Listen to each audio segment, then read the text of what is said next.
world dissolves. What's the millennial question? Apparently, millennials as a generation, which is a group of people who were born approximately 1984 and after, are tough to manage. And they're accused of being entitled and narcissistic and self-interested, unfocused, lazy. But entitled is the big one. And because they confound leadership so much, what's happening is leaders are asking the millennials, what do you want? And millennials are saying, we want to work in a place with purpose, love that. We want to make an impact, whatever that means. We want free food and beanbags.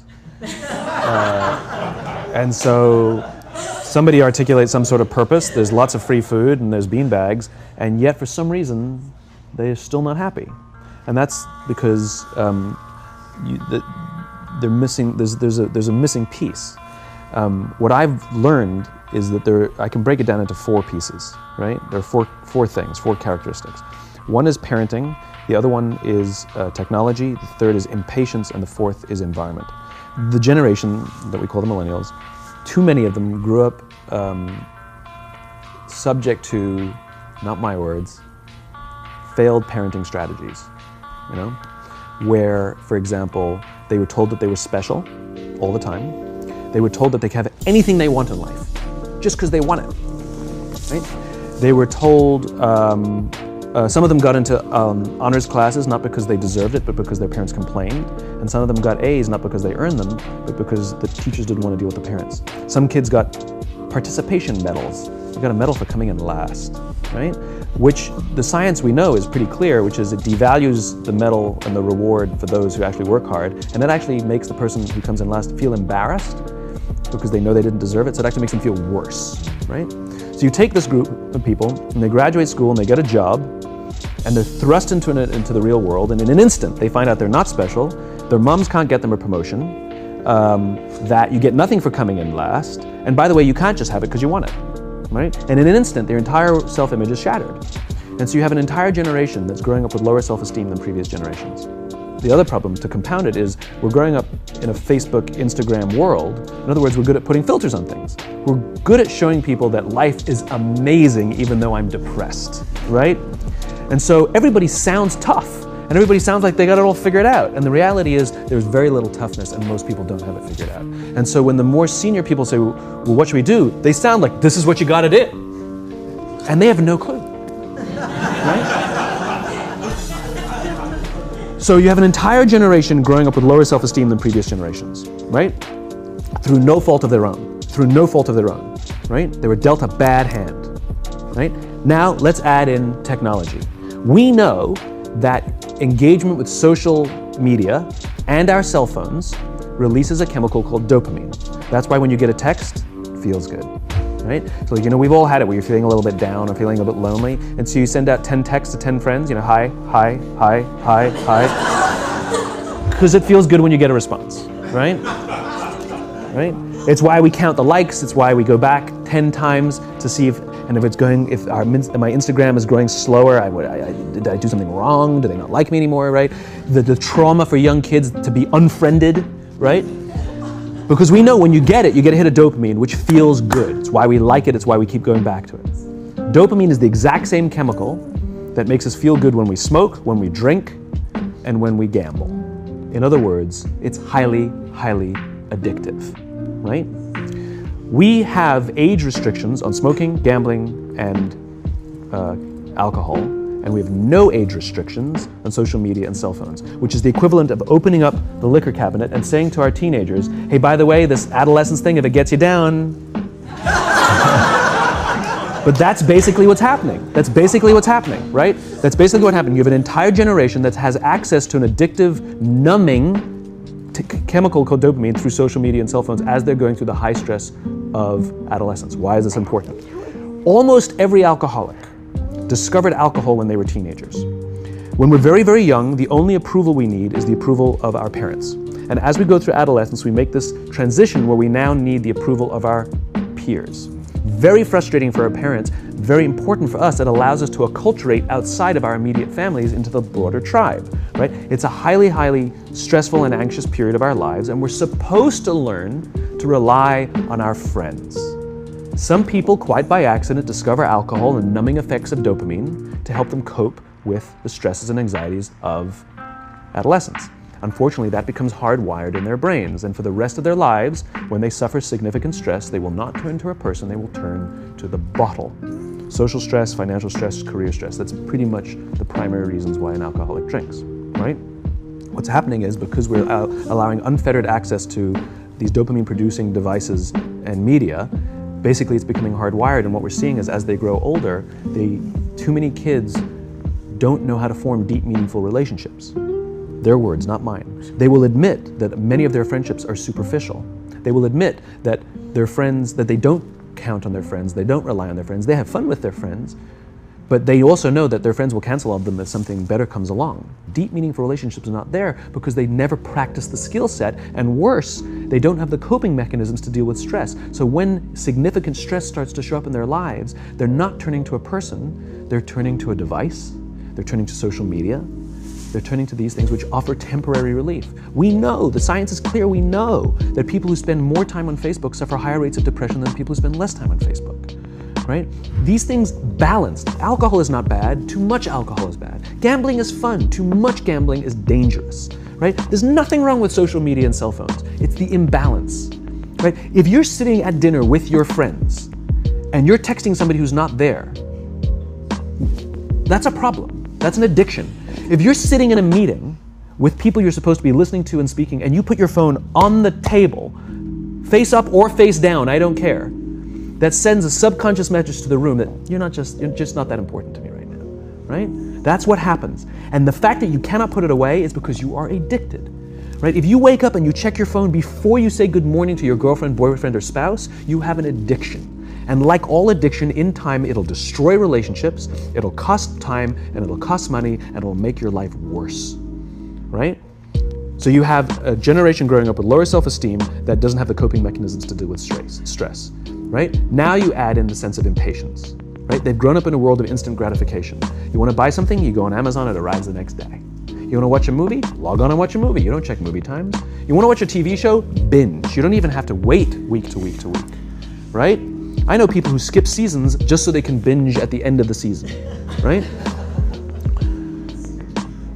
Instant gratification. You want to go on a date, you don't even have to learn how to be like, hey.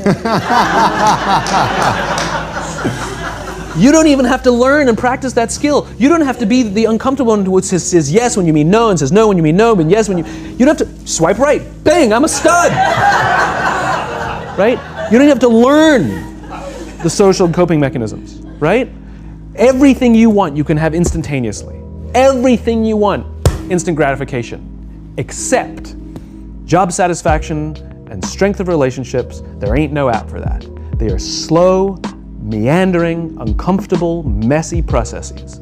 And so I keep meeting these wonderful, fantastic, idealistic, hardworking, smart kids. They've just graduated school. They're in their entry-level job. I sit down with them and I go, how's it going? They go, I think I'm gonna quit. I'm like, why? They're like, I'm not making an impact. I'm like, you've been here 8 months. You know? It's as if they're standing at the foot of a mountain and they have this abstract concept called impact that they want to have in the world, which is the summit. What they don't see is the mountain. I don't care if you go up the mountain quickly or slowly, but there's still a mountain. And so what this young generation needs to learn is patience.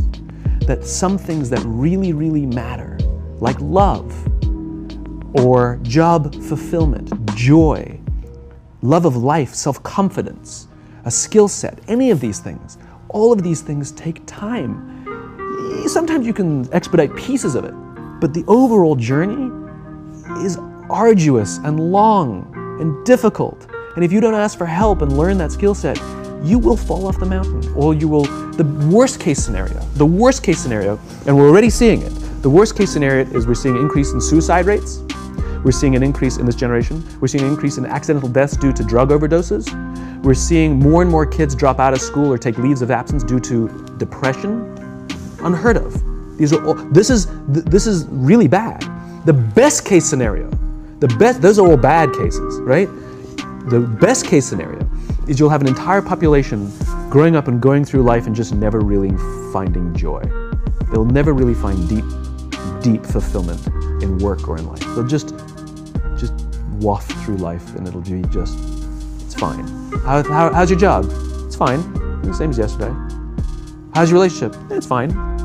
Like that's the best case scenario, which leads me to the fourth point, which is environment, which is we're taking this amazing group of young, fantastic kids who are just dealt a bad hand. It's no fault of their own. And we put them in corporate environments that care more about the numbers than they do about the kids. They care more about the short-term gains than the long-term life of this young human being. We care more about the year than the lifetime, right? And so we are putting them in corporate environments that aren't helping them build their confidence, that aren't helping them learn the skills of cooperation, that aren't helping them overcome the challenges of a digital world and finding more balance, that isn't helping them overcome the need to have instant gratification and teach them the joys and impact and the fulfillment you get from working hard on something for a long time that cannot be done in a month or even in a year. And so we're thrusting to them in corporate environments, and the worst part about it is they think it's them. They blame themselves. They think it's them who can't deal. And so it makes it all worse. It's not. I'm here to tell them it's not them. It's the corporations, it's the corporate environments, it's the total lack of good leadership in our world today that is making them feel the way they do. They were dealt a bad hand, and I hate to say it, but it's the company's responsibility. Sucks to be you, like we have no choice, right? This is what we got, and I wish that society and their parents did a better job. They didn't. So we're getting them in our companies, and we now have to pick up the slack. We have to work extra hard to figure out the ways that we build their confidence. We have to work extra hard to find ways to teach them the social skills that they're missing out on. There should be no cell phones in conference rooms. None. Zero. And I don't mean the kind of like sitting outside waiting to text. I mean like when you're sitting and waiting for a meeting to start, this is what we all do. We all sit here and wait for the meeting to start. Meeting starting? Okay. And we start the meeting. No, that's not how relationships are formed. Remember we talked about it's the little things? Relationships are formed this way. We're waiting for a meeting to start and we go, how's your dad? I heard he was in the hospital. Oh, he's really good. Thanks for asking. He's actually at home now. Oh, I'm really glad. That was really amazing.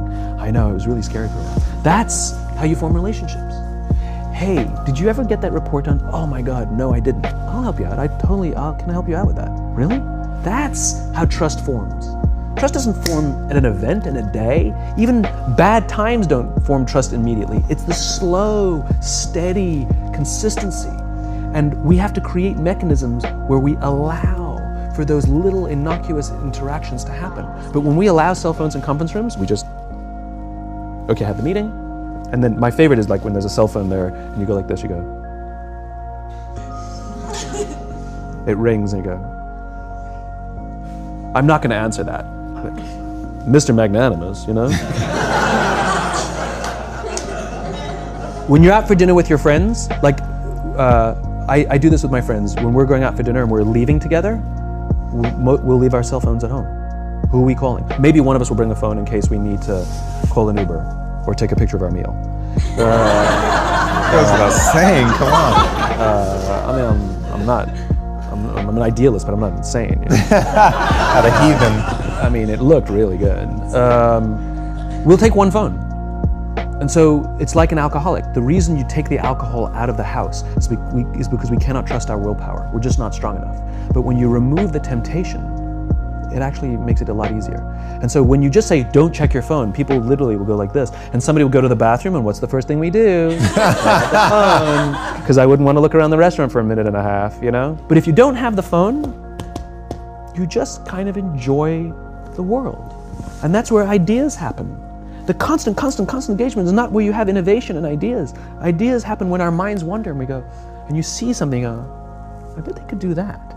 That's called innovation, right? But we're taking away all those little moments, right? You should not, and none of us should charge our phones by our beds. We should be charging our phones in the living rooms, right? Remove the temptation. You wake up in the middle of the night because you can't sleep, you won't check your phone, which makes it worse. But if it's in the living room, it's relaxed, it's fine. But it's my alarm clock. Buy an alarm clock.